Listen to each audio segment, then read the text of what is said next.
Well, we'll have to follow this under a little puzzlement.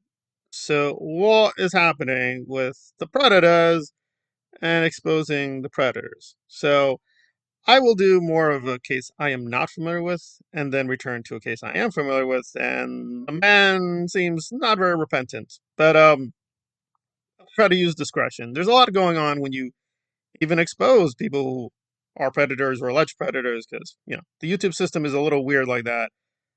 Again, especially with smaller channels, because they will accuse you of cyberbullying. I don't know. I don't know. It's a tricky issue. So let's just get to it. So, and again, for channel members, I'll do I guess you want to say more unleashed version where I can be more blunt, but you got to be careful when handing out this information. So apparently, this is this UK auditor.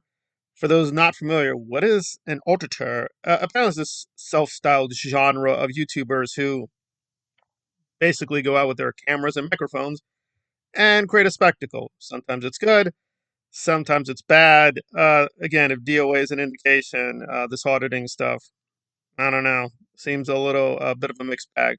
But that is the point. And again, this is coming from the UK, which is very different. They don't have the First Amendment, so I wonder what does auditing mean to them, right? Obviously, it could be very contextual.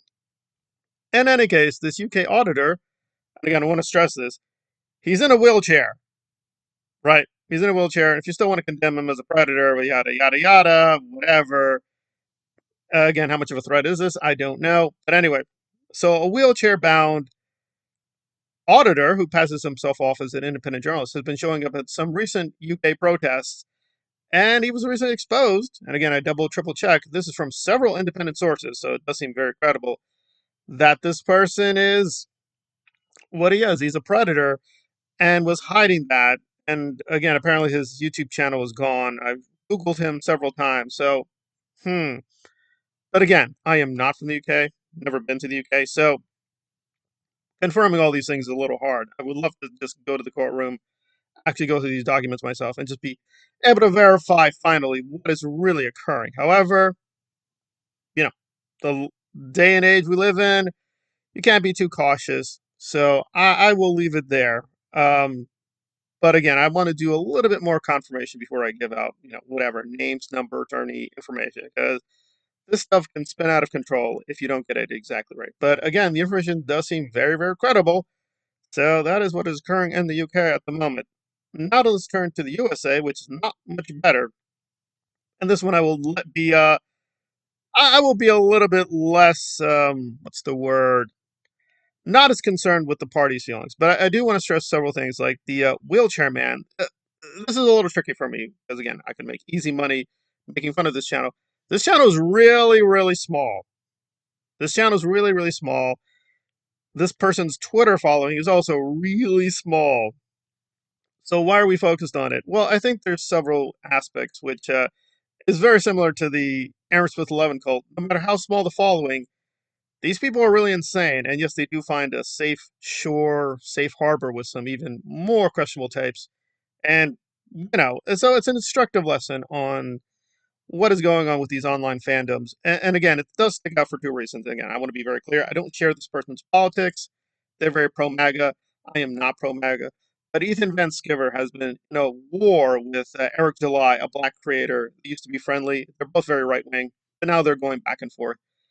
And this guy, and this is verified. Yeah, people have presented his whole cheat, so this is true. This was verified in a court of law.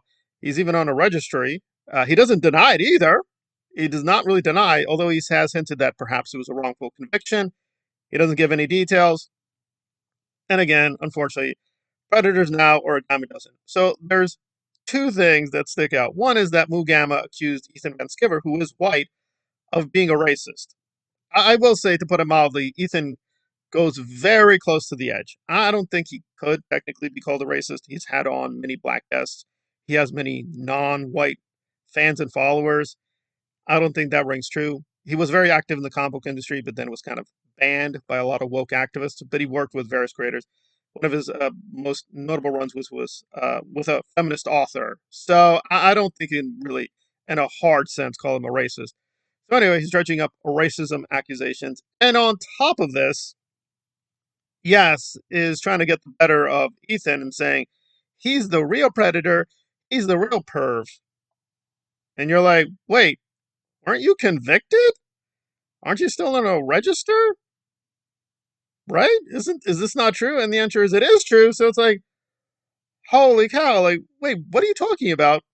And before I was trying to be nice, so speculative if the Eric July fan base was embracing the guy. Now it's not speculative. Some of them are embracing him. Now, I want to be fair. Eric is not embracing him officially, but his fans are and saying, even after being told and given all the information, saying, well, yeah, I don't think that's good, but you hate Ethan. So, yeah, I think I'll tolerate that. I'm not saying it's good, but some of these fans are like, yeah, I mean, that's bad, but I mean, Ethan is a lot worse, so it's not that bad. And I'm like, really? On top of all this, Eric does he tries to moralize this very right wing, even pro Christian perspective. So, are they saying that the MAGA pro Christian right wing people they're okay with this too? Is that what they're saying? Because yeah, this is not adding up. And again, Eric himself, I don't know, is aware about this, but he does keep tabs because he keeps copyright striking people. He keeps filing complaints, so he is aware of what's being said about him. So I find it hard to believe he's not aware in the background, saying, "Yeah, I mean, one of your fans, he appears to be a predator. This could be an issue." Yeah, I have doubts that Eric is not somewhat aware that a few of his fans are very, very questionable. And let me provide at least some receipts. And if you become a channel member, we'll give more. But this is Michael. This is the actual predator. Apparently, the victim, Cario, testified that this guy grabbed her, pinned her down, pulled up her skirt, and put his mouth on her. There you go. Then, while Terry struggled, he unbuttoned her pants and pulled them off. Alrighty then, I think we've reached the limits of YouTube. So, yeah, this looks really, really bad. Now, to try to be devil's advocate, Eric is saying he does not condone pedophilia at all because he's attacking Vito. For those not keeping up with the scorecard, who's Vito? Vito is basically making fun of him with Dick Masterson, and they've had a lot of fun poking fun at Esam, Eric's bad business sense, his censorship campaign, so on and so forth. And basically, Vito put out a series of very questionable tweets where he's joking, but he's joking of having relations with underage children. There you go. He thought that was very funny. I don't know if that counts as being a predator, but that is what he's guilty of. And Eric is denouncing him. Oh, this is not comedy. You are a pit, and I will not tolerate that.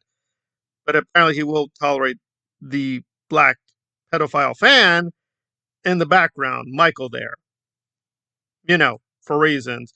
And I will say, just to cap it off and be totally accurate, apparently in a post, Ethan admitted that he does think that Vito is a pedo. So it's all a little confusing about what the standards are. However, I have to be careful here that Ethan, right, I don't think he was joking. I think that was a serious statement. Also, you got to realize these guys are tipping back and forth in terms of where they're loyal because they want to do maximum damage to Eric July. And also, when people brought up that some of the quote Comicsgate, which he helped run, has been putting out questionable artwork in their depictions of perhaps underage people, he's like, I really don't care about that, right? And there, I'd have to defend him. The whole point of Comicsgate is to be absolutist. Artists and writers can do what they want to do. If they want to do controversial topics or images, that's the whole point. But there you go. But then again, it goes back to is Eric and or Ethan really zero tolerance when it comes to pedophilia?